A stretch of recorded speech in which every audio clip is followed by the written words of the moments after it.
Jai Shri Ram. So I'm going to start with reading Canto 20. Canto 20. What is the canto about? Dashrath shows disinclination to part with Sri Ram, thereby enraging Vishwamitra.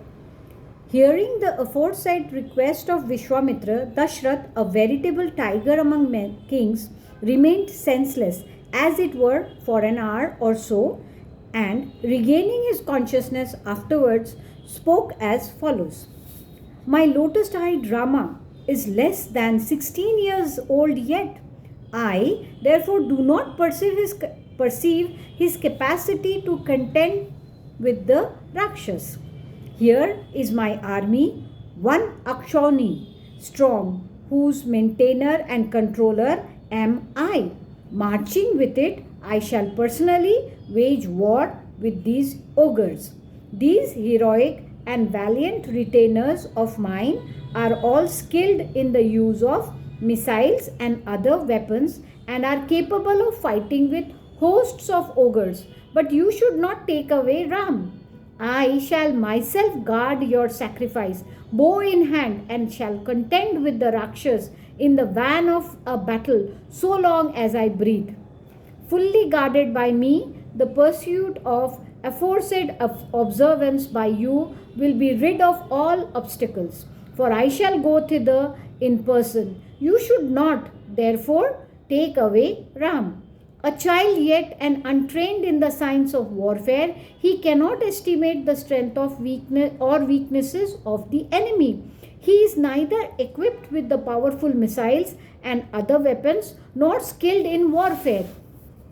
Besides, he is no match for the Rakshas, for the ogres are given to treacherous fighting. Disunited from Ram, I cannot really survive even for an hour or so.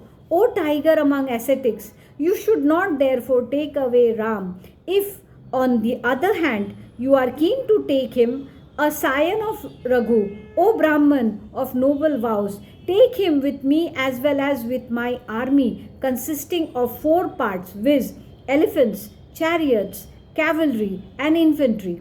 60 millennia have elapsed since I was born, O Vishwamitra, and this boy has been begotten with such hardship at this ripe old age. You ought not, therefore, to take away Ram. Of all the 4 sons, my supreme affection is truly speaking fastened on the eldest, in whom piety is predominant. Hence, you ought not to take away Ram. Of what prowess are those Rakshasas, and whose sons are they? Again, who are they, and of what size? Nay, who protect them, and how can resistance be offered to those Rakshas, given as they are to treacherous fighting by Ram or my forces or by myself? O holy Brahman, tell me everything. O venerable sage, what position should be taken up by me on the battlefield opposite to those ogres of wicked intent? For the Rakshas are proud of their prowess. Hearing his above quoted speech, the sage Vishwamitra replied as follows. There is an ogre, Ravan by name, descended in the line of the sage Pulastya. Having been granted a boon of immunity from death at the hands of all others except a human being by Brahma, and followed by numerous Rakshas, and possessed of extraordinary strength and great prowess, he oppresses all the 3 worlds, heaven, earth, and the intermediate region, to the utmost degree. Nay, Ravan, the ruler of Rakshas, O great king, is widely known to be a son of the sage Visarva, and a real half-brother of Kuber, the eldest son of Visrava. When the mighty ogre does not personally interfere with a particular sacrifice, considering it below his dignity to interrupt a small undertaking, those 2 mighty ogres, Marich and Subahu, actually cause obstruction in that sacrifice, even as directed by him. Thus addressed by the aforesaid sage Vishwamitra, the king then replied to the hermit as follows. I am not at all able to stand in an encounter with that evil-minded fellow.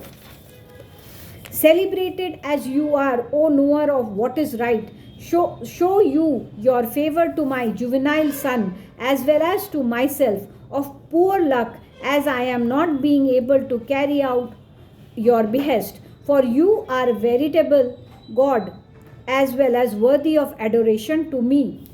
Nay, not even gods, demons, and Gandharvas, Yakshas, birds, and reptiles are able to withstand Ravan on the battlefield. How can men do so? The said Ravan, truly speaking, takes away the prowess of the valiant on the battlefield. I am, therefore, not capable of contending with him or his forces, even though accompanied by my troops or united with my sons. O dwell among sages, I shall not therefore part in any case whatsoever with my juvenile and favorite son, Ram, who looks like God and is altogether unacquainted with wars.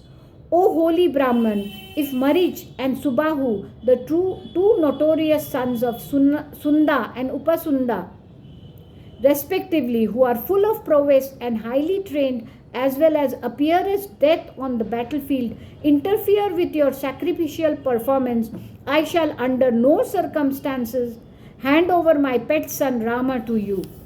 I shall personally proceed with hosts of my relations to give battle to either of the two. Otherwise, with my relations, I shall crave your indulgence for my inability to compile with your behest. A fierce rage possessed the mind of Vishwamitra, the foremost of Brahmins, as a sequel to the above incoherent talk of Dashrath, a ruler of men. Like a fire well fed with oblations and sprinkled over with ghee in the course of a sacrifice, the fire of anger, thus kindled in the mind of Vishwamitra, the eminent seer, grew fierce in no time. Thus ends Canto 20 in the Balakand of the glorious Ramayan of Valmiki, the work of a rishi and the oldest epic. Jai Shri Ram, कल फिर मिलेंगे.